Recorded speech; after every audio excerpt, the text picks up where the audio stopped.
शंकर भोलेनाथ ओघड़दानी की कथा कर रही है। व्रत कार्तिक महत्तम कहता है, कार्तिक के महीने में सबसे बड़ा अगर व्रत का कोई नियम है तो केवल एक नियम सबसे बड़ा है, सुबह ब्रह्म मुहूर्त स्नान करना और दूसरा दीप लगाना। अगर मेरा भोलेनाथ तुम्हारी नहीं सुन रहा है तो एक लोटा जल, एक दुर्वा और एक बेलपत्र, ये 3 चीजें लेकर, क्या क्या ले जाना है जम के बोलो जरा। एक लोटा जल, एक जम के दुर्वा और एक बेलपत्र, 3 चीजें लेकर, और 3 चीजों को सबसे पहले जो लोटा भर के जल लेकर गए हो वो गणेश जी का स्थान जानते हो ना सब लोग, समझना जरा अच्छे से समझ लीजिएगा। शिवलिंग, जलाधारी, अशोक सुंदरी, गणेश जी, कार्तिक।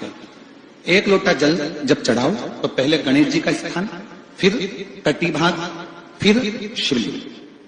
समझ में आ गया? गणेश जी का स्थान, तटी भाग, जलाधारी, फिर शिवलिंग। दुर्वा गणेश जी के स्थान पर समर्पित कर दो और बेलपत्री अशोक सुंदरी वाली जगह पर समर्पित कर दो।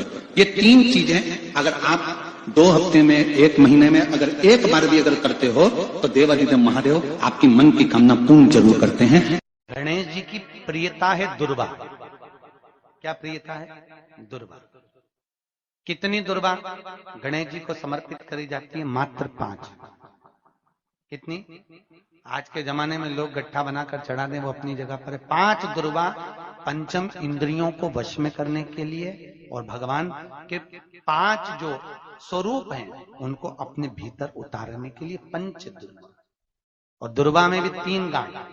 जब दुर्वा समर्पित करी जाती है तो उसमें नीचे दुर्वा की डंडी पर गांठ रहती है, 3 छोटी छोटी गांठें होना चाहिए।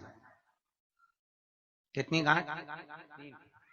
जो भगवान को समर्पित करी जाए। और ध्यान देना भाई, दिल्ली की मेरी जीजी और मेरे जीजाओं से निवेदन है, मेरी बेटियों से, बेटाओं से निवेदन है, आज का समय बड़ा विचित्र है, बहुत विचित्र।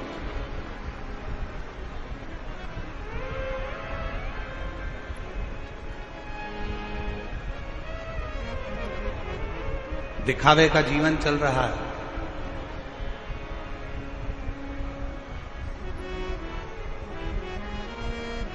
उस दिखावे के जीवन में लोग भगवान की भक्ति में भी दिखावा कर रहे हैं। लोग भगवान के भजन में भी दिखावा कर रहे हैं। पर शिव महापुराण की कथा कहती है, शंकर के सम्मुख में कोई दिखावा नहीं आता, कोई दिखावा नहीं।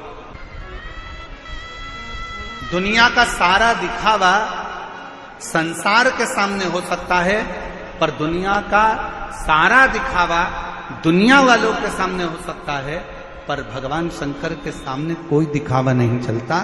शमशान में जाने के बाद कोई दिखावा नहीं होता। वही लकड़ियां, वही कंडे और वही बॉडी शरीर और वही अग्नि, जहां पर मनुष्य एक राख का ढेर बन जाता है, वही शरीर।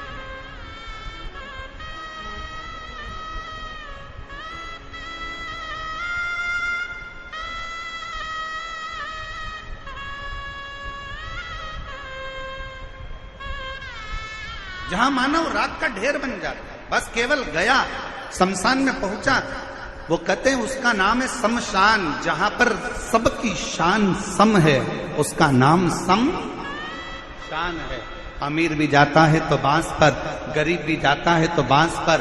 अमीर भी जाता है तो घास पर, गरीब भी जाता है तो घास पर। अमीर भी जाता है तो सफेद कपड़े में, गरीब भी जाता है तो सफेद कपड़े में। दुनिया के लोग कितना भी अच्छा शॉल पहना कर ले जाएं, पर आखिरी का जो वस्त्र रहता है वो श्वेत और लाल ही रहता है। अमीर भी जाएगा तो घास के गद्दे पर जाएगा और गरीब भी जाएगा तो घास के गद्दे पर जाएगा। अमीर भी जाएगा तो बांबू पर, बांस पर जाएगा और गरीब भी जाएगा तो बांस पर जाएगा। अमीर भी जाएगा तो राख का ढेर बन जाएगा और गरीब भी जाएगा तो राख का ढेर बन जाएगा। जहां पर सबकी शान, सबकी सत्ता एक जैसी है, जहां सबकी शान सम है, उसी का नाम शमशान है। वहां कोई बड़ा नहीं, कोई छोटा नहीं, कोई अमीर नहीं, कोई गरीब नहीं। और होना भी यही चाहिए। आज के जमाने में जो मंदिरों की व्यवस्थाएं गड़बड़ाई हैं, ये जो देखने को मिलता है ना कि 500 रुपए का टिकट ले लो और भगवान के जल्दी दर्शन कर लो, 300 रुपए का टिकट ले लो और भगवान के जल्दी दर्शन कर लो। हम आपसे पूछें, दिल्ली वालों जरा ईमानदारी से बोलना, बिल्कुल सत्य बोलना ईमानदारी से। तुमने 500 रुपए का टिकट लिया और कोई बेचारा बहुत दूर से पैदल चलता चलता, धक्के खाता खाता, लाइन में लगता लगता 2 घंटे से धक्के खा रहा है, बाबा के दर्शन करने के लिए सामने पहुंचा है, मंदिर में ठाकुर का दर्शन करने के लिए, मेरे लाडले का, मेरे भोले बाबा का, मेरे शंभू का, मेरे नारायण का, मेरी जगतजननी अम्बा का दर्शन करने के लिए सामने पहुंचा है, और तुम 500 रुपए का टिकट लेकर वो जो लंबी लाइन से चलकर पैदल पैदल पैदल आया और उसके सामने जाकर तुम खड़े हो गए। ईमानदारी से बोलना, आपको दर्शन का फल मिलेगा क्या? जम के बोलो जरा, मिलेगा नहीं। हमारा तो इस व्यासपीठ से इतना सा निवेदन है, जितने वीआईपीओं के दर्शन के लिए अन्य भक्तों को रोका जाता है, उसके लिए एक काम होना चाहिए, वीआईपीओं को दर्शन के लिए रात को 12 बजे मंदिर खोल देना चाहिए और दर्शन कराकर निकाल देना चाहिए। पर भगवान के सामने कोई बड़ा नहीं हो, भगवान के सामने कोई छोटा नहीं हो। मेरे शंकर भगवान के सामने अमीर भी जाता है तो बांस पर जाता है, गरीब भी जाता है तो बांस पर जाता है, अमीर भी जाता है तो घास के गद्दे पर जाता है, और गरीब भी जाता है तो घास के गद्दे पर जाता है। अमीर भी जाएगा तो सफेद कपड़े में, और गरीब भी जाएगा तो सफेद कपड़े में। जहां पर सबकी शान सम है, उसी का नाम सम शान है। मेरे शंकर के दरवाजे पर सब सम है, सब सम, कोई बड़ा नहीं। शिव महापुराण में 3 बातें बताई गई हैं बड़ी सुंदर, व्यक्ति को आगे बढ़ने के। अगर जिंदगी में आपको आगे बढ़ना है तो 3 चीजें सुखी रहने के लिए बताई गई।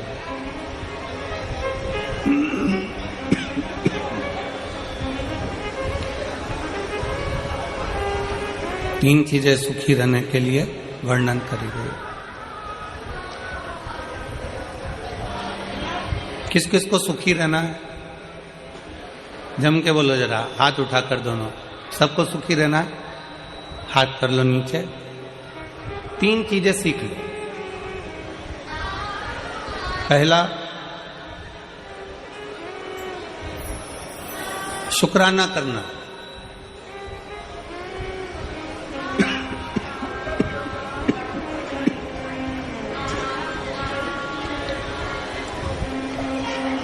पहले नंबर पर है धन्यवाद देना, शुक्राना करना, शुक्रिया करना। जिसने जिंदगी में शुक्राना करना सीख लिया, धन्यवाद देना सीख लिया,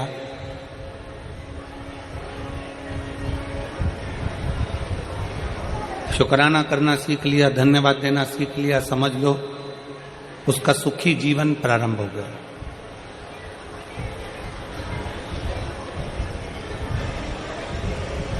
आज के जमाने में हम लोगों ने धन्यवाद देना बंद कर दिया, शुक्राना करना बंद कर दिया।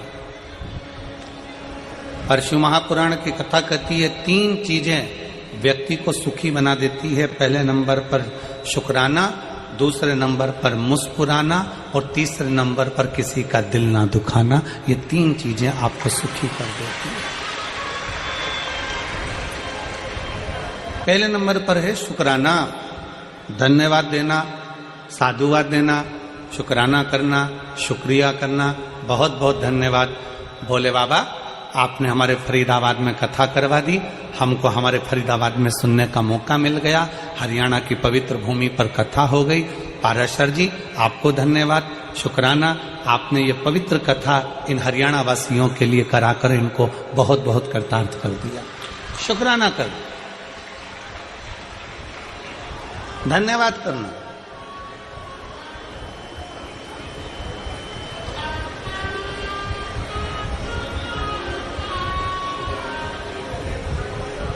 कई लोग हमसे कहते हैं गुरुजी आप अपनी कथा में यजमान को बार बार धन्यवाद देते हो, क्यों ना दें?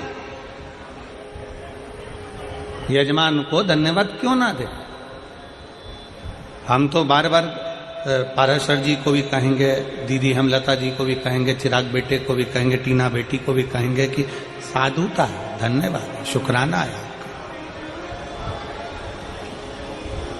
इसमें कई माताएं ऐसी बैठी हैं जो अपना घर छोड़कर कहीं कथा में नहीं जा सकती थी।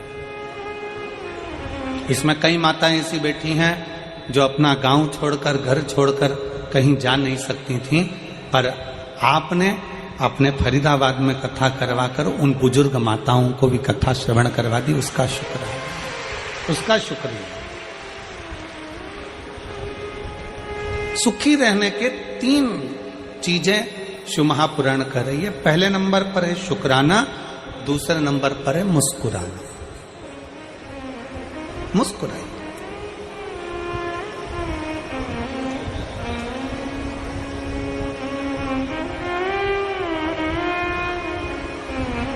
चौरासी लाख योनियों में 83,99,999 योनियों में आखिरी की 84 लाखवें नंबर की योनि है मनुष्य की। ना चींटी मुस्कुराती है, ना खटमल मुस्कुराता, ना सिर में रहने वाला जुआ मुस्कुराता। कभी तुम निकाल के अंगूठे पे रख के उसको देखना, मुस्कुराता है क्या? जुआ मुस्कुराएगा?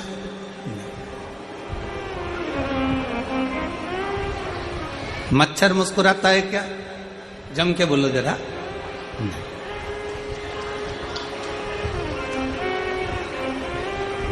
चिड़िया, पक्षी, इल्ली, कीड़ा, मकोड़ा, 83,99,999 योनियां मुस्कुराती नहीं है। केवल एक योनि है मनुष्य की योनि, जो 84 लाखवें नंबर की है, जिसके चेहरे पर भगवान ने मुस्कुराहट देकर भेजा है कि मुस्कुरा।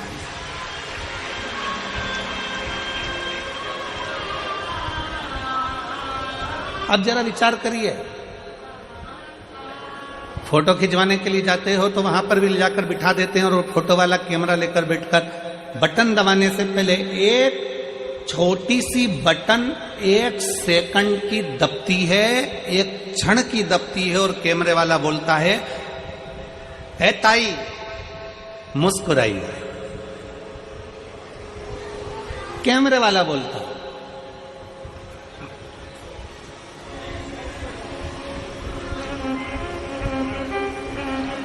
वो कैमरे वाला बोलता है, "ओ ताऊ मुस्कुराइए।"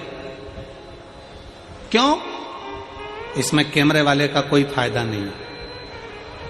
कैमरे वाला तुम्हारी मुस्कुराहट के लिए नहीं बैठा है। कैमरे वाला मुस्कुराने के लिए इसलिए कह रहा है क्योंकि मुस्कुराता हुआ अगर फोटो आएगा तो आप अपने घर में भी अच्छे से रखोगे। अगर फोटो मुस्कुराओगे नहीं, तुमने मुस्कुराया नहीं और धापू की बाई की तरह सिर पे पल्लू लेके और बैठ गई,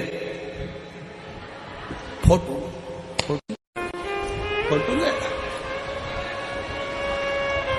फोटो खराब हो गया। अब उस फोटो का कोई महत्व नहीं है। शिव महापुराण की कथा कहती है, एक क्षण का फोटो वाले के सामने मुस्कुराए तो फोटो अच्छा आ जाता है। उसी तरह अंतिम क्षण है, अंतिम क्षण। कैमरा लेकर फोटो वाला खड़ा हुआ है, बटन दबी, फोटो खिंच गया, अच्छा आ गया, बुरा आ गया, ये तुम्हारे हाथ में। मुस्कुराओगे तो अच्छा आ गया, क्रोध में बैठ गए तो बिगड़ गया। अंतिम क्षण में फोटो खींचने के लिए वो यमराज भी आता है और फोटो का कैमरा लेकर आता है। प्राण छूटने वाले, अंतिम क्षण है, प्राण जा रहे हैं, वेंटिलेटर पर पड़े हो, आईसीयू में पड़े हो, पलंग पर पड़े हो, घर में पड़े हो, अंतिम सांस ले रहे हो, और वो यमराज भी मुख से कहता है कि एक बार मुस्कुराकर अंतिम क्षण में श्री शिवाय नमस्तुभ्यम कह दे तो तेरा फोटो सुधर जाए और तू वैकुंठ चला जाए, कैलाश धाम चला जाए। अपने फोटो को सुधारना हमारे हाथ में। और अंत समय प्रभु आना पड़ेगा, वचन दिया तो निभाना पड़ेगा। आए ना आए प्रभु कुटुंब कबीरा, अंत समय प्रभु आना पड़ेगा, वचन दिया तो निभाना पड़ेगा। अंत समय प्रभु अंत समय आपके चेहरे पर स्माइल हो, अंत समय आपके चेहरे पर मुस्कुराहट हो, एक शुक्राना, एक मुस्कुराना। और तीसरे नंबर पर है, जम के बोलो, किसी का दिल ना दुखाए, किसी का दिल ना दुखाए।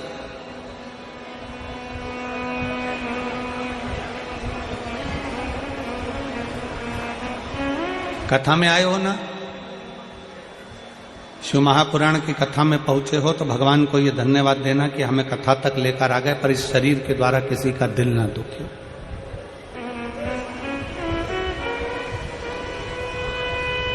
हमारे द्वारा किसी को कष्ट ना हो, हमारे द्वारा किसी को तकलीफ ना हो। सुखी रहने का 3 तरीका है। शुक्राना, जम के बोलो पहले नंबर पर शुक्राना, दूसरे नंबर पर मुस्कुराना, और तीसरे नंबर पर किसी का दिल। श्री शिवाय नमस्तुभ्यम, हर हर महादेव। पूज्य गुरु जी ने इस वीडियो में 25 अक्टूबर विनायक चतुर्थी विशेष उपाय कथा की बताए हैं। हमें कार्तिक मास में 3 चीज़ें अवश्य ही भगवान भोलेनाथ के मंदिर में चढ़ानी चाहिए। कार्तिक मास का विशेष महत्व बताया है, उसमें क्या क्या आपको करना चाहिए सभी इस वीडियो के माध्यम से बताया है। वीडियो अच्छी लगे तो like, share and subscribe, comment में श्री शिवाय नमस्तुभ्यम हर हर महादेव अवश्य लिख देना। चैनल को सब्सक्राइब अवश्य कर देना। जय श्री राम, हर हर महादेव, जय माता दी।